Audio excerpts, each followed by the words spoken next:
What's going on in the Battles 2 Reddit today? Okay, I get it. I will teach you how to properly make and assess whether a composition is good. So the Battles 2 subreddit isn't 50% is this comp good post and 50% insert tower here is OP and needs nerfs. In general, to make a good composition of towers, it needs to have these two characteristics. 1. Can handle all if not most threats in the game. And second, can do this reliably and for a good cost. To handle all threats, your 3 towers should have an option to pop the many different types of balloons in the game. You can check out my previous guide for a more in-depth explanation of each type. But generally, the things you should worry about the most are lead, camo, mob, DDT, and bad popping power. Aside from type of balloons, there are also types of rushes that you need to worry about. Rushes is the term that is generally used for a group of balloon sends that is intended to kill. So you need towers that can handle rushes like the RROD or Regrow Rush of Doom. It is a rush that is densely packed with leads followed by regrow rainbows followed by purples to truly pierce cap your towers. These are generally called dense rushes like the round 11 Zebra Purple Rush, round 22 Spaced Fortified ZMG with BFBs, the round 28 Fortified DDT Spam Rush, and the terrifying round 30 plus Fortified Bad Rush. There are also rushes that pressure opponents with little defense such as the Spaced Whites and Blacks which are potent against small defense, or the grouped yellows that can destroy towers that can't pop fast group balloons. Or the round 9 regrow zebra rush that relies on the opponent's weak towers popping the zebras into regrow yellows and pinks and allowing them to regrow back to zebra to double the count and catch them by surprise. Here's one meta comp that can handle most if not all of these rushes very well. It's called DSI, an acronym for Druid Sub-Ice. Druid is useful for its Superstorm that blows back all non-bad balloons reliably with the Heart of Vengeance buff, rendering round 28 and the insides of a bad useless. And for its Avatar of Wrath that has a high speed scaling attack that depends on how strong the balloons on screen are, which makes it amazing bad defense. Ice on the other hand complements the Druid damage with Super Brittle that gives +4 damage to every hit. Ice is also amazing early game with icicles that obliterate any regrow Rainbow of Doom rush with a little help. Ice also has a cheaper option to defend DDTs with Icicle Impale.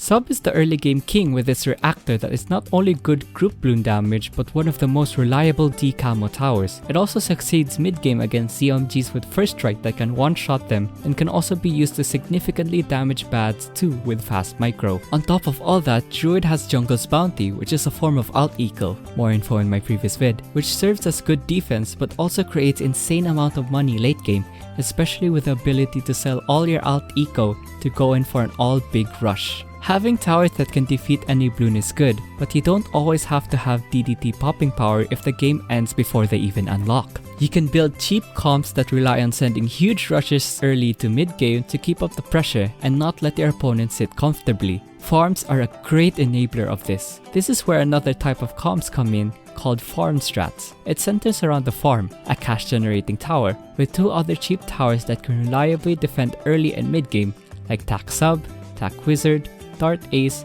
Boomer Sub, and much more. The plan is simple. You just dump all of your money into money generation with farms while having the bare minimum defense so that when the opportunity comes to rush, like the round 13 Rico Rainbow of Doom rush or the round 22 ZMG rush, you can sell all the farms to create a huge rush that normal eco players can never even dream of. This is very risky though, as it is an all-in or all-out gamble, and playing with minimal defense can leave you vulnerable to rushes. But with immense skill and practice, it can even rival the meta. The compositions I mentioned are some of the best in the game, but you might be wondering, why are these the only comps that are the best? There are many towers that can kill every single balloon. 5 million Dark Knights can destroy infinite bads. 10 Spiked Storm a second can wipe everything off screen. I saw this YouTuber defend a whole lot of balloons with this just one tower. Y'all are missing a crucial aspect of the game. And this is where point 2 comes in. Your composition needs to be reliable and cheap. Sure, you can cover the screen with Dark Knights, but you need so much money that you'll be more in depth than the entire US nation. DSI and many other good comps have towers that do so much for so cheap and relatively little effort. While you struggle to place down the perfect spot for your juggernauts to hit all the balloons in a straight line, your opponent can just put a reactor and a ballistic to defend all balloon rushes. But honestly, who am I to tell you what to play? Although it is a competitive game, you can honestly play whatever you think is fun. I sometimes like to troll with some glue comps that are never going to be meta, but are fun as heck. Play whatever you want, but you should keep these 2 points in mind if you want to make a decent comp that has a fighting chance and doesn't make you lose to round 11 purples. I hope this guide helped you, as I've seen a lot of people wondering if this is good or that is good. But to be sure of the true power of a comp, you still need to test it out a lot. But these 2 points in the video can guide you into the right direction. I hope you do better in your games, and I'll see you on the battlefield.